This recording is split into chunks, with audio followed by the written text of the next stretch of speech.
Jadi ini adalah siapapun saja, apapun bajunya, apapun profesinya, apa pakai baju sorban, apa pakai baju dasi, apa pakai baju sepatu, apa pakai sarung. Tetapi kalau sudah tidak bisa menanggapi dirinya, tidak bisa marifat kepada Allah, tidak bisa memandang kepada Allah, musyahadah kepada Allah, yakinlah dalam pandangan orang-orang Ahmadiyah itu hewan-hewan yang pakai baju beraneka, itu hewan yang pakai baju sorban, itu hewan-hewan yang pakai baju dasi, itu hewan-hewan yang pakai baju bermacam-macam. Kenapa? Sudah meneletakkan kediriannya, sudah menghijabi dari dirinya. Ya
Assalamualaikum warahmatullahi wabarakatuh.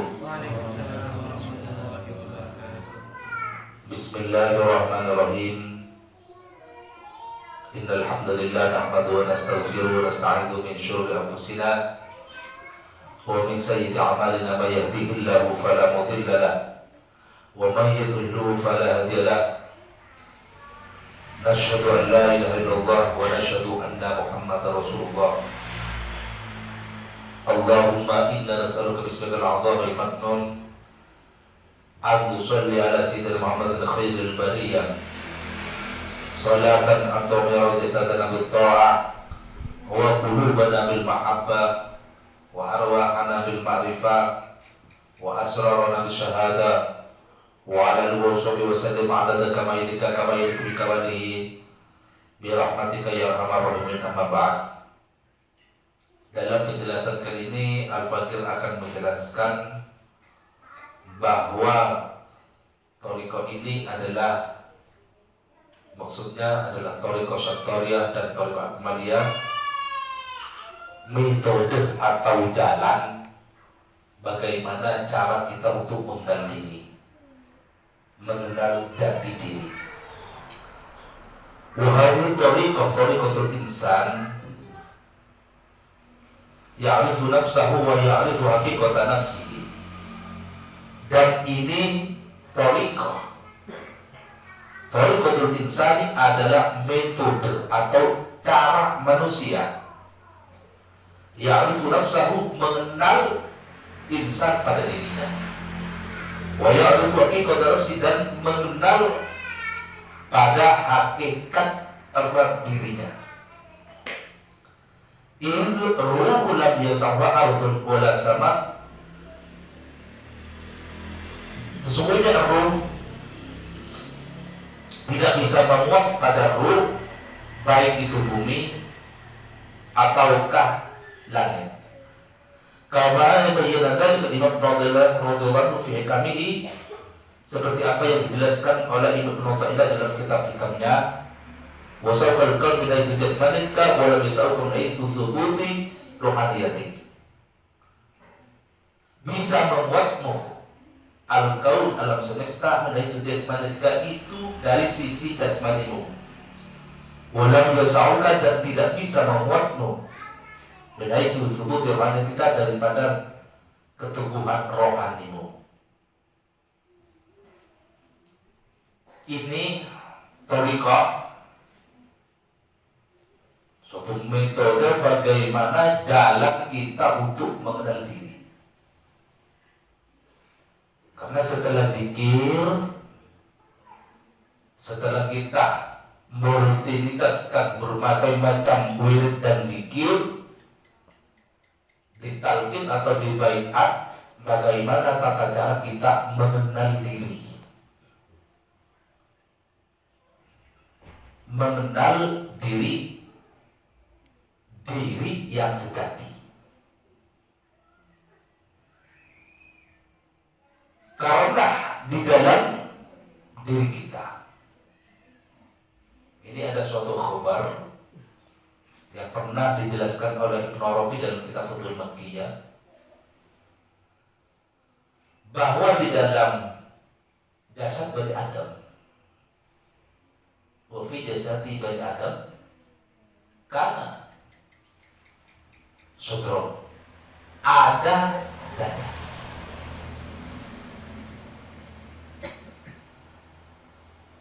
Di dalam dada ada hati. Wa fi sadri kana qalbu.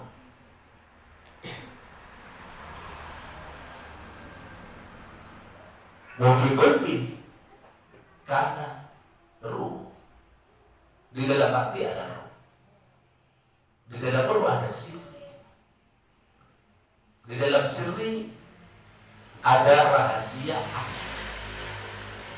Ada rahasia insun, kata orang Jawa. Jadi tugas yang pertama adalah membedah bagaimana dada kita menuju kepada kita, terwujud kepada hati kita. Jadi tindak tanduk kita, diam dan duduk kita berdasarkan hati nurani yang karena Allah, yang selalu hati nurani lillahi ta'ala. Setelah itu baru kita menyelam dari hati nurani tersebut menuju ruh, makhluk ruh. Sehingga ruh itu tersebut selalu dalam keadaan selamanya terwujud kepada Allah.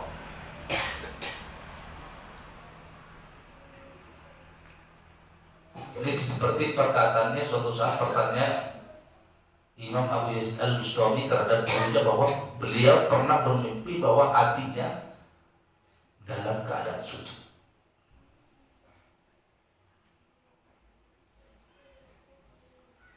Dan itu pun dibetulkan oleh gurunya bahwa sujudnya hati adalah sujud yang dekat, yaitu sujudnya roh. Roh menyelam lagi sampai kepada sirri. Kalau dalam istilah orang Jawa, bagaimana kita harus bisa untuk menaklukkan sedulur kupapat, yaitu nafsul ammarah, nafsul lawamah, nafsul mulhimah, sehingga yang muncul nanti nafsul mutmainnah.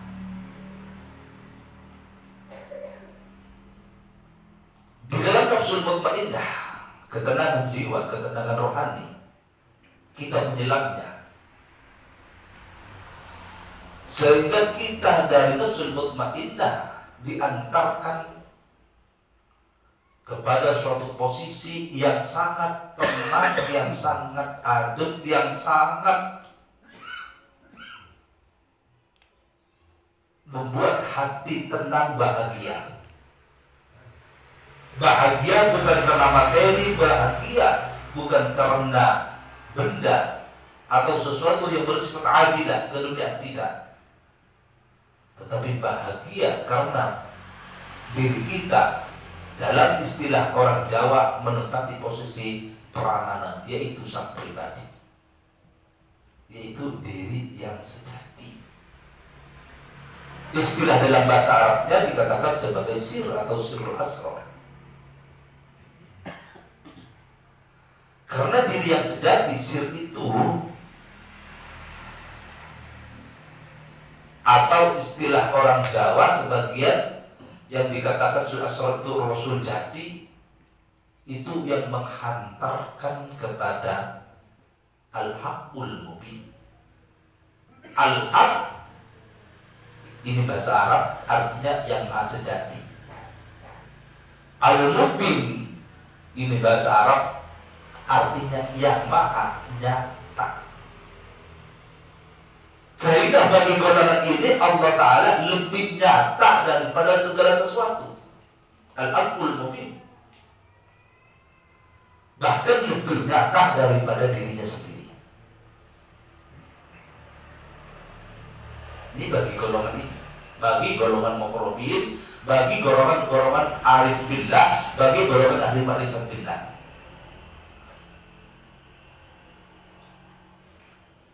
Menurut Syekh Ibnu Athaillah dalam kitab Hikam, alam dunia dan seisinya tidak bisa memuat rohaninya manusia, ruhul insan tidak bisa, karena terlalu kecil.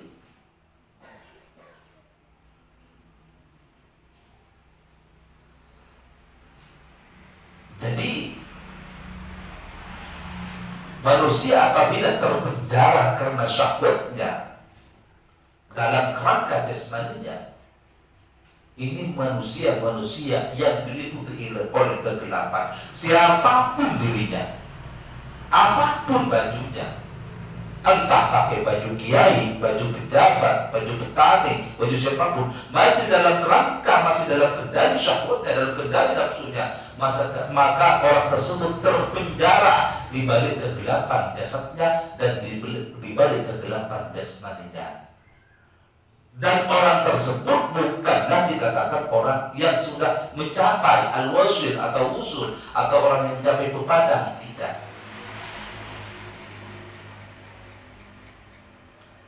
Nah, meskipun dia membicarakan tentang Allah, tapi sekedar hanya sebatas dalil, bukan karena pancaran dari rohaninya, dari rohaninya, bukan.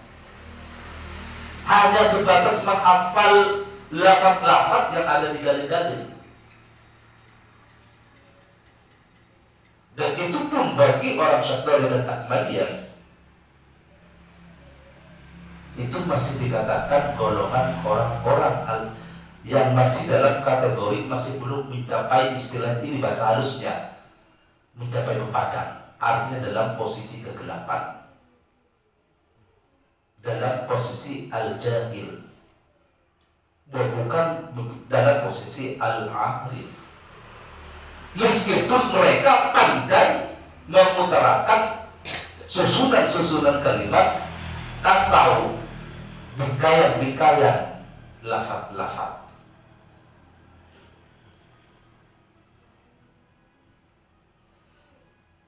Karena orang ini tidak bisa disebut sebagai ahli dzauq atau ahli arif dilakukan.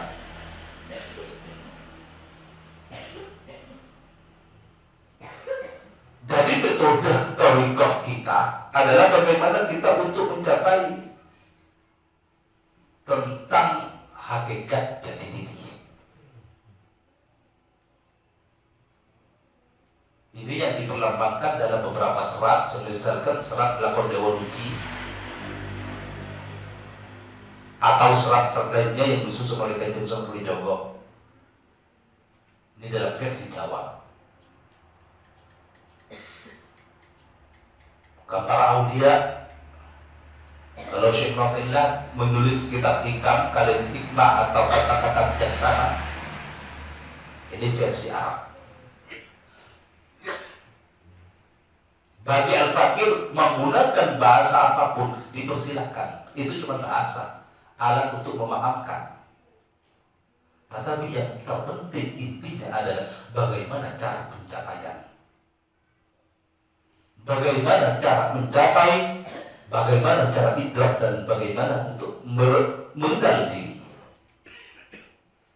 Sehingga apabila manusia mengenal diri seperti yang dilukiskan dalam syairnya seorang penyair besar, pujangga sufi, wali besar, Qutbul Asyikin, Sayyidina Umar bin Farid dalam syairnya, wa inni wa in kuntu ibnu Adam surah fali fihi ma'na syahid bi abwati.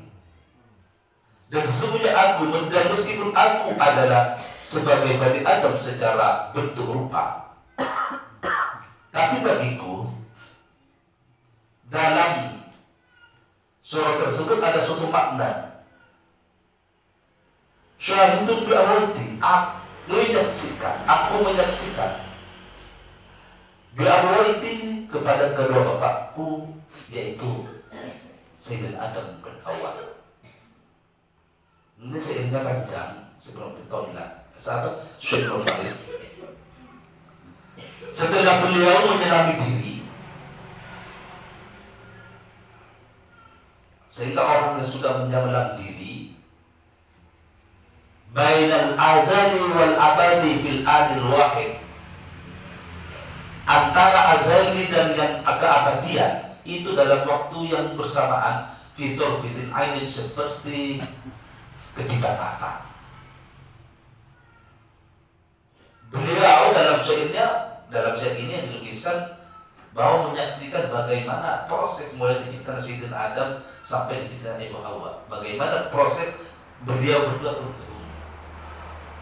Bahkan terus daripada syairnya, aku juga pun menyaksikan dikala bapakku Nuh ada di atas perahu.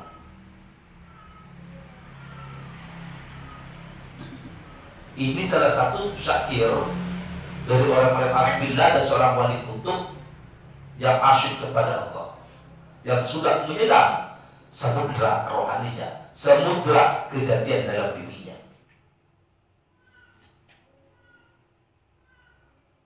Sehingga beliau tanpa terasa, Ibnu Farid, Syekh Umar Ibnu Farid menulis beribu-ribu syair atau puisi tanpa terasa, yang kesemuanya mempunyai makna dalam ilmu hakikat atau ilmu ma'rifah, dalam proses bagaimana untuk kita mengetahui diri, idrak kepada diri sejati, biar kita dapat menyatakan apa yang diucapkan kita, la ilaha illallah al-haqqul mubin. La ilaha illallah al-haq yang maha sejati, al-mubin yang maha nyata. Bukan hanya sekedar ucapan, tetapi juga pun sampai kepada murad. Apa yang dimaksud dengan kalimat itu, sampai merasakannya. Al-haqqul mubin.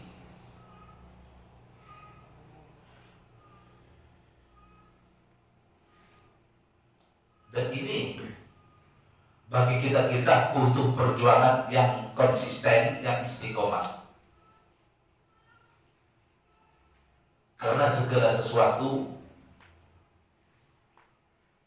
sesuatunya harus dikembalikan kepada Allah.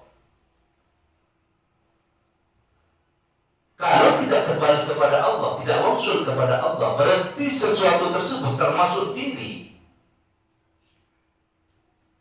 adalah diri yang tersendat, diri yang terhijabi, diri yang penuh dengan lumpur-lumpur hijab, kepekatan, kegelapan, kendali syahwat nafsu, dan ketundukan karena hanya mengabdi kepada yang bersifat jasmani. Memang kita diajarkan oleh Rasulullah SAW dengan konsep keseimbangan, dengan konsep tawassul. Secara zahir bagaimana kita juga pun melayani jasmani secara zahir dan menempatkannya pada tempatnya. Artinya jasmani kita ditempatkan pada tempatnya, yaitu dunia dan kebutuhan jasmani itu. Tapi kita jangan lupa di balik jasmani kita ada rohani yang juga pun kita harus tempatkan pada tempatnya. Menurut Sayyidina Isa, Nabiullah Isa alaihissalam dalam kitab Ihya Ulumuddin di juz ketiga tentang Ajaibul Qalbi, bab Ajaibul Qalbi, bahwa rohani manusia itu tempatnya bukan di alam mulki, bukan di alam dunia, tetapi fil malakut. Justru kalau toh kita tidak menempatkan pada tempatnya, rohani kita ditempatkan pada sisi kegelapan jasmani, atau kita hanya melayani urusan tuntutan jasmani saja, maka bisa dibilang kita itu termasuk orang-orang yang zalim. Sehingga kita perlu menghayati pikiran dan ungkapan Sayyidina Yunus alaihissalam, la ilaha illa anta subhanaka inni kuntu minadz zalimin. Karena kezaliman kita menempatkan rohani kita yang kategori minas sama minal malakut, ditempatkan di alam zahir, ditempatkan di bawah kendali jasmani. Itu adalah satu bentuk kezaliman.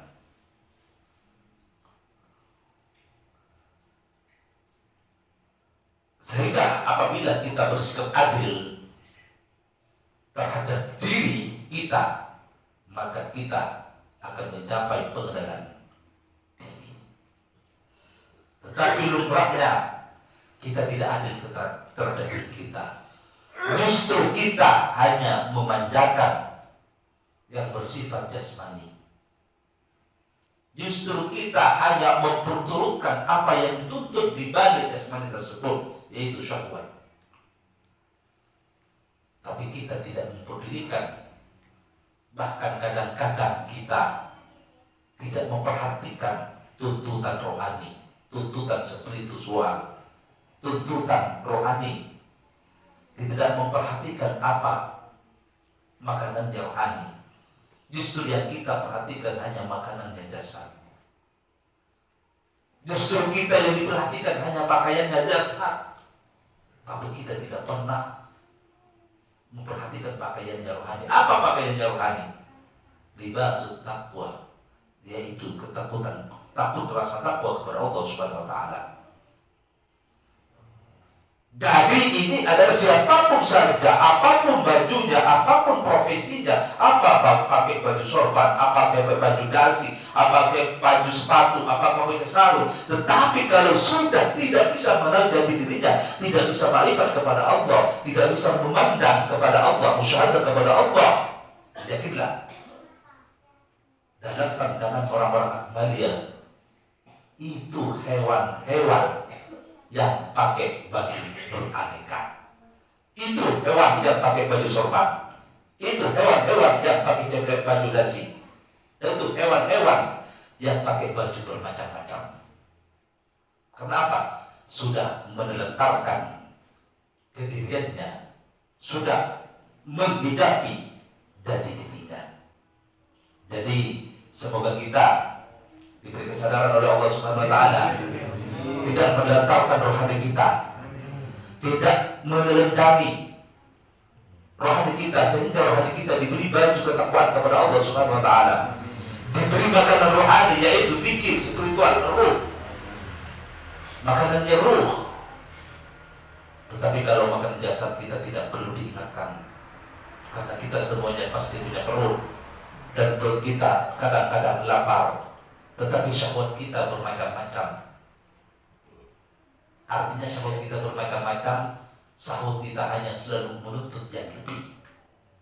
Syahwat kita kadang-kadang menjadi panglima kita. Dan kita harus akui, la ilaha illa anta subhanaka inni kuntu minadz zalimin. La ilaha illa anta subhanaka inni kuntu minadz zalimin. La ilaha illa anta subhanaka inni kuntu minadz zalimin. Wa akhiran min Allah taufiq hidayah wal inayah wa min Rasulillah sallallahu alaihi wasallam syafaa'u nadhar wal barakah. Wassalamualaikum warahmatullahi wabarakatuh. الفاس